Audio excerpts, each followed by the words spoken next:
كان هناك رجل يسعى بين الصفا والمروة راكبا على فرسه، وكان بين يديه غلمان وعبيد كثر يقومون بتوسيع الطريق أمامه بعنف، فثار الناس وغضبوا كثيرا.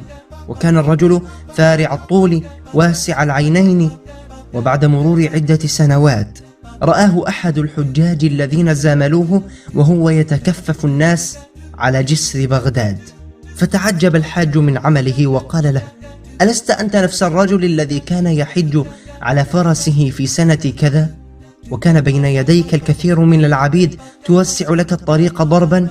قال الرجل: بلى. فقال الحاج: وكيف وصل بك الحال إلى هنا؟ قال الرجل: تكبرت في مكان يتواضع فيه العظماء، فأذلني الله في مكان يتعالى فيه الأذلاء. جاء أحدهم يسأل أعرابيا قائلا: لماذا تسمي العرب أبناءها أسدا ونمرا وكلبا وكليبا، وتسمي عبيدها مباركا وسالما؟ فقال له الأعرابي في ذكاء وحنكة: لأن العرب قد سمت أولادها لأعدائها، وسمت عبيدها لأنفسها. فبهت الرجل. كان هناك أعرابية تقوم ببيع الشاة، فجاءها تاجر يسألها عن ثمنها، فقالت له بكذا، فقال لها: احسني.